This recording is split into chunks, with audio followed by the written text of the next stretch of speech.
What's up guys, Nightingale here, welcome back to another video. Today we're going to be talking about Union Raid.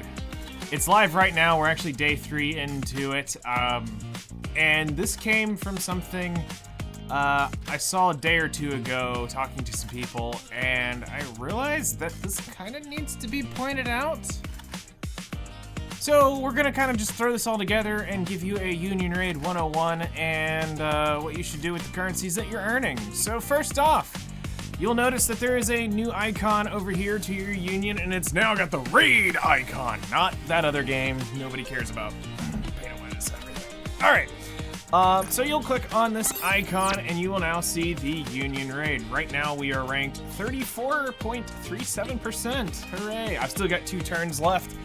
And I will not be doing one on this video, but I will give you a brief introduction.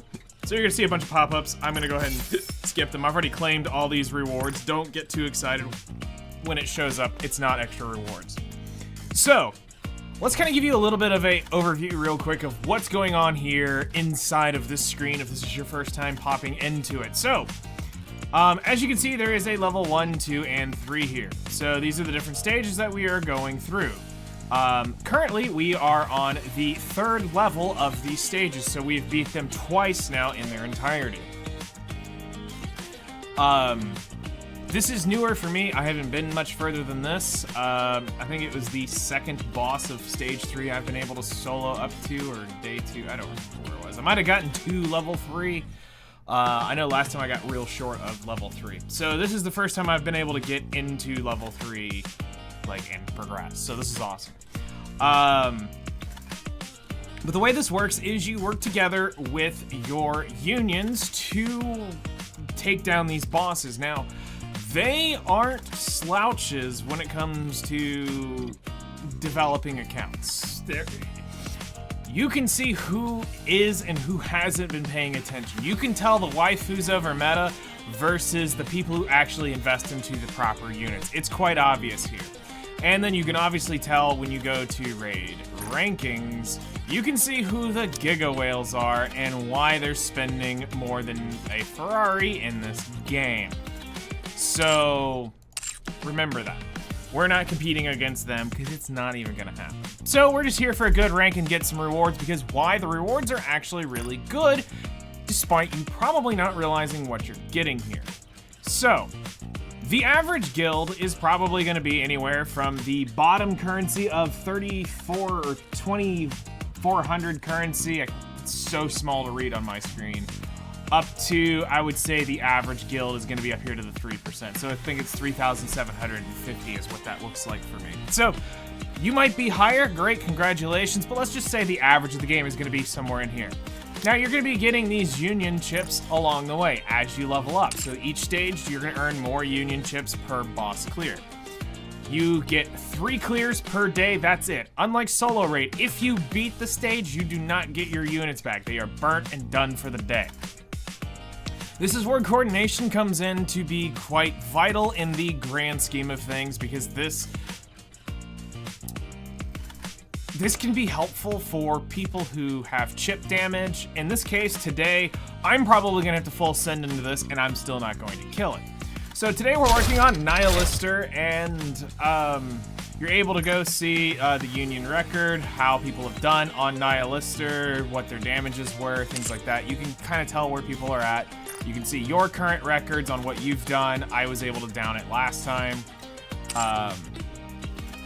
So, as a general practice, what I would highly recommend you do is don't just slam the start battle button. This is a great opportunity for you to double check your teams to make sure that you have 3 teams that are good. If you see that this boss has 10 million damage left, and you're a person who has a ton of damage in your kit, it's probably not wise for you to blow your best team on 10 million damage, because when you beat this, the next stage is probably where you want to blow your big damage team. So check out your teams and see which one's doing the least amount of damage. In this case, I used my 2B team to clear the boss prior to get us into Nihilister. Now, I've got a couple other teams that I've been messing around with, trying to find that team that can get me a decent chip damage once I blow my master team, which my master team for this fight is going to be Litter, Bunny Twins, and Scarlet and Modernia. So, basically we're Modernia to win here, and the reason why you want to test out the mock battle situation is it gives you the ability to see how the fight's gonna go, check your units, see if you need to burst, do you need to change anything out. In this case, we're gonna just run like a minute down here, maybe less, maybe 30 seconds, just to give you the idea, the mental process here of what we're doing. Now, I'm gonna go ahead and switch off of Scarlet. We're gonna let Scarlet do her thing. I wanna be on Modernia because she's literally a character. So I'm gonna sit here and focusing down the Vulcans here. This is gonna absolutely hurt, and we want to make sure that we blow up all of our rings here as we go through. And each time I've noticed that they have been different. I got too excited. They are new. So here we go. It's about to roar, and I'm going to cover. Fine. Now pop back out. Vulcan, and come back. Kill the Vulcan. Kill the Vulcan. There we go. Now we can blow the gears, and we're going to be doing damage. So I can see here that, you know, I'm putting out a bunch of good damage. I'm not in any shape, form of any danger. I can just sit here and face tank 90% of this damage. Actually, at this point, other than the rings, I can literally let them auto if I want to. Down. But if you're going to be playing this, play it. You know, try to do what you can do. Try to dodge the mechanics as things pop up. You know, we're gonna sit here, let that heat get covered, and pop back out, and go on through it. So I don't need to beat this because right now it's a mock battle. But you get the idea that you can see how things are going. So I can easily tell from this that between Scarlet, Modernia, and Noir, they're all roughly outputting the same damage currently. Now, Noir will slightly pull away as Scarlet and Modernia take more of their ults. But this is also something to balance out for me, is I do need to check to make sure that I don't do more damage with Noir and her in the second burst spot. So it's something that you want to check, and this is why I say at least play around with your mock battles to make sure things are triggering the way you need to trigger, and see if your things are consistent, because this matters. Scoring here matters, because every one damage you do is one damage less your next union mate has to do. So we're gonna quit out of this because we're, after all that, I deserve a compliment. 80 million damage. I can do, I think on this one, I think it's like 210, 215 mil with very little like control on it. So I'm expecting that I can get up higher up in the 200 range. So Union Raid is one of the few pieces of content where we actually now need to, where gear matters, levels matter, everything matters, all about your choices. This is what you're building your units for. It's not waifus over meta, it's not getting the meta stuff, it's about creating 3 unique teams that can output very, very, very good damage. And knowing the mechanics of the boss does help so that you can get around certain things. So, we beat this stuff and it comes time and we have all of our rewards. What do we do with the currency? This is what you shouldn't do. So let's go back to the shop and talk about this for just a second. You can't hold a candle to me. I actually was a little disturbed by what I saw. I saw a newer player talking about the Looks Union like we've shop got here, company. and I get it. But how many of you know that 4 items in this are bait? Raise your hands. You over there, the one, yeah, you, go ahead. I see you hesitating. Raise your hand. You know 4 items in this shop are bait. That's correct. If you are buying cores from this, first off, you're probably spending your currency wrong. Well, what do you mean? I want to max limit break Nihilister. I want to max limit break Guilty, Sin, or Quincy. In due time, young Padawan. That is not what you spend your currency on here, and we're going to talk about why. You can see here that there are 2, 4, 6, 7 batteries, right? 2, 4, 6, 7. Yes, 7 batteries are available to purchase, and they cost 200 points. So for me, that is 2 bosses worth of, I have to kill 2 bosses to be able to buy 1 battery. 2 bosses have to die. Now in the low levels, I think it's 80, so you have to kill 3 bosses to buy 1 battery. So basically, in the end, you're kind of hoping your union reward is what's carrying you through. Now, why are these batteries important? Because this is one of 2 places you can get the currency to level up your Harmony Cube. This is what's designed to give you power, is this section right here. But people want to go over and they want to max limit break that. They want to spend 60,000 currency to max limit break that. The average upgrade for right now, for me, is over 10,000 currency. Actually, it would be, yeah, it's 10,000 currency right now just to get 1 level on my cube, on one of my cubes. 10,000 currency. So that's only 6 levels if it stays 50 per. So let's jump over to the Harmony Cube. You can't hold a candle to me. Because those are actually quite important, and that's why you do Union Raid and Solo Raid.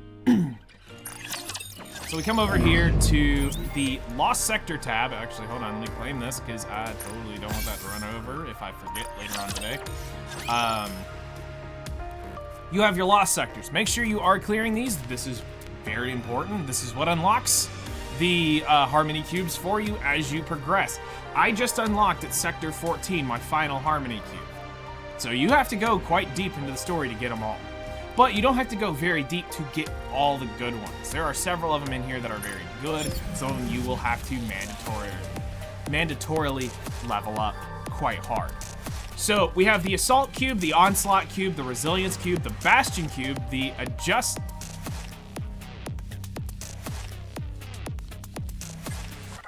Adjutant Cube, the Wingman Cube, and the Relic Quantum Cube. All right. So, each one of these cubes has a specific unique property to them. So the first one is hit rate. So when you enter battle, increases your overall hit rate. Then they also are normally going to have a damage against strong element and a condition. You can put X amount of units inside of these cubes. The next one is charge damage. So if a unit has a charge skill, you want that to, whether it's a charge ultimate, a charge like sniper rifles, things like that, you want to have, charge damage, grenade launchers, anything that charges up. Probably might want to look here, but there are technically meta picks later down the road. We're just going over the actual bonuses.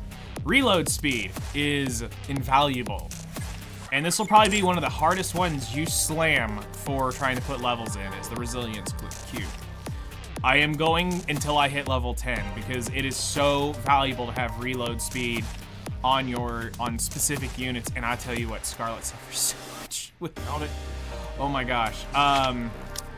We've got the Bastion Cube, which activates when firing 100 rounds, it'll reload 2, so every 100 you get 2. So in theory, right now with my Modernia, I could get 14 rounds for free just by putting her in there. No, 10 rounds, not 100. So every 10 rounds. That's a lot of ammo in that case. You've got charge speed. This can be helpful too, depending on what you're trying to do. Getting through the charge quicker can be quite advantageous. Wingman, maximum ammo capacity. Machine guns go burr. Why not? Let's go make this even more. The Relic Quantum, burst gauge filling speed. So you can see that these have some interesting perks. Now, I'm not saying I have my units in the best in slots or anything like that, but I at least have some of my primary units that I'm using at least in something, because what you need to understand is these cubes are adding stats to your units. So for anybody inside my Resilience Cube right now, they're getting 23,000 HP, almost 24,000. They're getting 150 defense and 700 attack. Now the next level will increase the reload speed whenever I get the 50 here, which is my goal this Union Raid, is to hopefully get enough to buy that upgrade. If not, it'll have to be next Solo Raid when we hopefully can luck out to get it. But I'll have to go another level in order to put a new unit in here. So Think about this as a long-term progression thing that you do need to be investing into, not buying cores because you want waifu. This is what's going to gain you progression, not their max limit break. And especially for how rare this currency is, you don't need to be flushing that down the drain.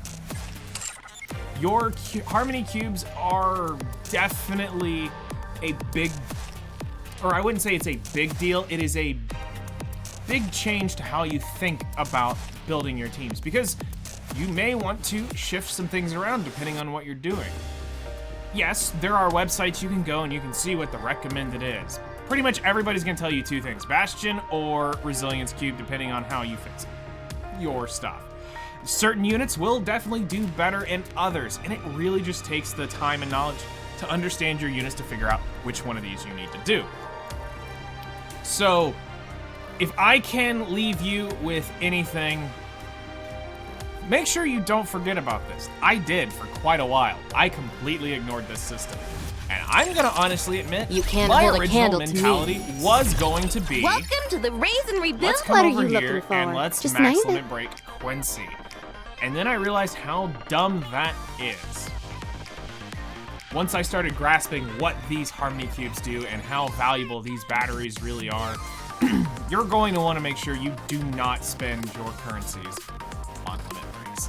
That is something for people at the end of the game when there's nothing else to do. You max limit break. Now you're gonna argue, but it will give me great joy to have my units skin or animation on my front page.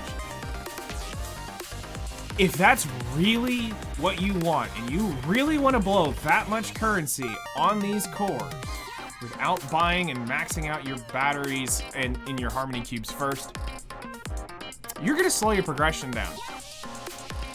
That's a lot of units you're giving up that can be inside those. It is vital that you start putting stuff inside these things. I've seen the difference it can make. It may not look like a lot when you're looking at 5%, 10%, but when you start adding that up with everything else that's going on, it starts making a big difference. So, spend the time, learn the units that need to go in there, and progress with the intent of trying to grow your account. Max limit breaking is going to give you stats, yes, but it's not going to help out all your units. I can help out 10 units for the price, or in this case, I can help out, actually, yeah, about 10 units for what you're going to spend max limit breaking one of those by leveling up cores to 3, 4. I could get several of those leveled up. But for me, I'm going to be focusing the Resilience and the Bastion. So for me, it's going to be expensive. It's 10,000 per. I'm hoping that I can get another 5,000 between this. With 3,000 from the win, it's going to be close. I don't think we will. But we'll see how the next couple days go. Maybe we get lucky. Maybe they increase. I don't know. I haven't been, like I said, I haven't been higher than 3, and I hadn't been higher than where Nihilist since. So hopefully this helps you out. So if you guys have any questions, feel free to hit me up in the comments below. I'll be happy to help you out. As always, take care. See you in the next one.